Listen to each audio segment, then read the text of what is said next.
नमस्कार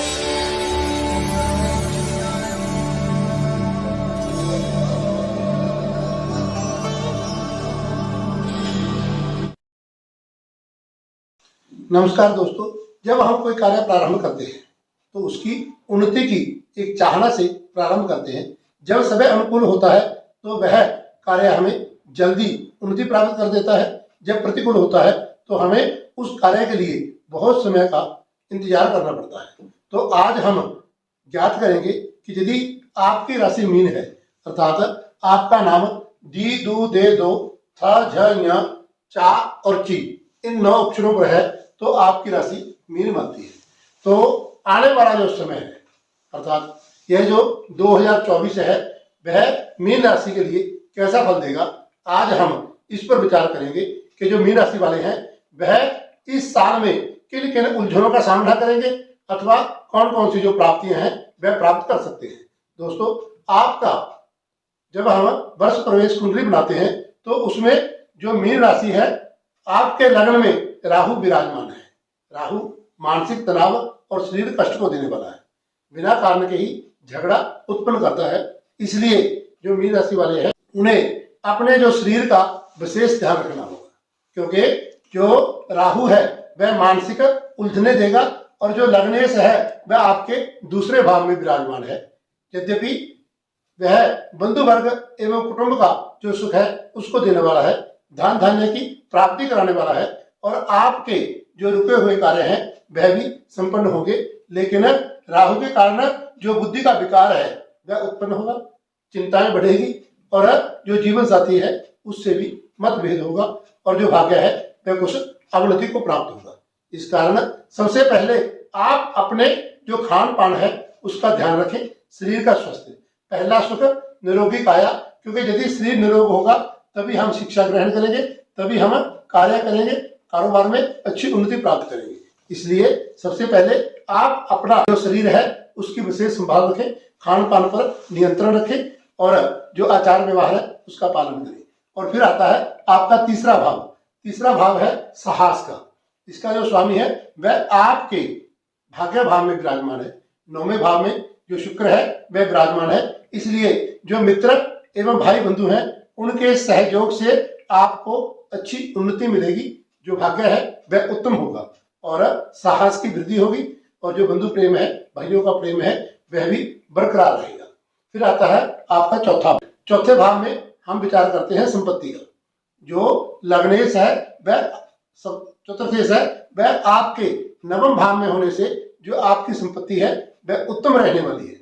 इसमें चर और स्थिर दोनों प्रकार की जो संपत्ति आपको प्राप्त होगी 2024 में। और फिर आता है वाहन, क्योंकि चौथा घर वाहन का भी है। इस वर्ष आपको नए वाहन से लाभ होगा। यदि हम मकान का विचार करें, यदि आप मकान बनाना चाहते हैं तो 2024 आपके लिए अच्छा कहा गया है और माता को भी सुख मिलेगा। जो भूमि का क्रय विक्रय है वह आपके लिए लाभकारी सिद्ध होगा, जायदाद की अच्छी प्राप्ति होगी। और उसके बाद हम विचार करते हैं आपके 5वें भाव। 5वां भाव संतान का एवं विद्या का कहा गया है। चंद्रमा पंचमेश होकर के आपके 6ठे भाव में है, इसलिए जो बुद्धि का विकार उत्पन्न करेगा और उस पर जो राहु की पूर्ण दृष्टि है इसके कारण भी आपकी जो विद्या है उसमें विघ्न उत्पन्न होंगे और बार बार रुकावटें आएंगी। यदि आप कोई परीक्षा देना चाहते हैं तो उसमें भी आपको ज्यादा मेहनत करनी पड़ेगी, अन्यथा जो असफलता है वह आपको प्राप्त हो सकती है। संतान से भी कुछ मनमुटाव रहेगा। संतान की तरफ से आपको जो चिंताएं हैं, क्योंकि चंद्रमा मन का स्वामी है और रोग और शत्रु को देने वाला है, इसलिए जो चिंताएं हैं वह भी आपकी प्रबल रहेंगी और साथ में रोग और शत्रु भी आपके प्रबल रहेंगे। इसलिए आप चंद्रमा का जो उपाय है वह अवश्य करें। और उसके बाद आता है आपका 7वां घर, जहां पर बुध विराजमान है। बुध की राशि है और केतु उसमें विराजमान है। इस कारण जो आपका जीवन साथी है उसके साथ जो संबंध है वह मधुर होंगे, लेकिन राहु की दृष्टि के कारण, केतु के बैठने के कारण जो विचारिक मतभेद है वह बरकरार रहेगा। इसके लिए आप काली वस्तु का दान करें और जो अपना क्रोध है उसको शांत करें। जो सप्तमेश है वह आपके भाग्य भाव में होने से यदि आप जीवन साथी के सहारे से कोई कार्य करते हैं तो आपका भाग्य आपका अच्छा साथ देगा और आने वाले जो कष्ट हैं उनसे भी आपको निवृत्ति मिलेगी। यदि आयु का विचार करें तो आयु मान प्रतिष्ठा को बढ़ाने वाला जो शुक्र है वह आपके त्रिकोण में विराजमान है। यद्यपि अष्टमेश जिस भाव में विराजमान होते हैं उस भाव का कुछ हानि करते हैं, इसलिए जो शुक्र का अपना पूर्ण फल है वह आपको कम मात्रा में प्राप्त होगा, अर्थात भाग्य तो उन्नत होगा क्योंकि साथ में जो सौम्य ग्रह बुध बैठा है वह आपकी उन्नति को देने वाला है, लेकिन उसके लिए आपको जो मेहनत है वह अधिक करनी होगी।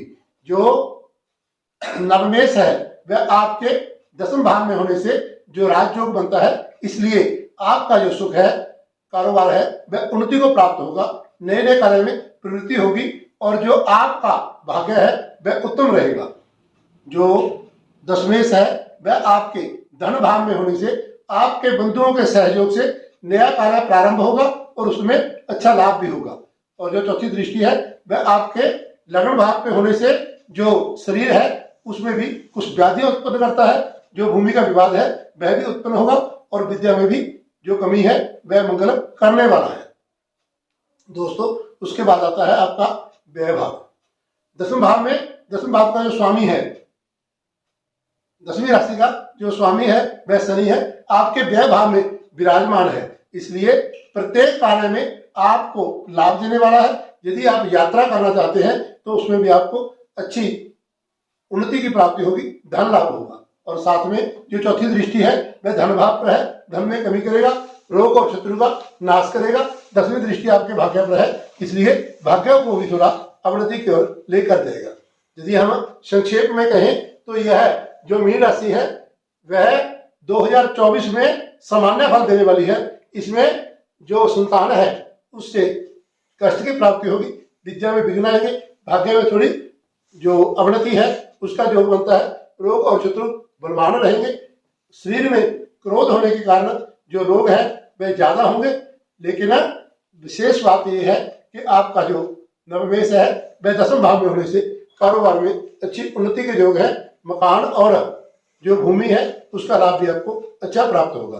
दोस्तों यदि आप यह जो वर्ष प्रवेश कुंडली है उसके आधार पर फलादेश बतलाया गया है, यदि आप विशेष रूप से जानना चाहते हैं तो आप मेरी वेबसाइट astrokrishnakumar.live पर जाकर के अपना जो वार्षिक फलादेश है उसका विस्तार से अवलोकन कर सकते हैं। और साथ में यदि आपने व्यक्तिगत कुछ पूछना है तो अपनी जन्म डेट, जन्म स्थान और जन्म तारीख वह लिख करके आप हमारी वेबसाइट पर कमेंट कर सकते हैं, आपको यथासंभव उसका उत्तर प्राप्त होगा। नमस्कार।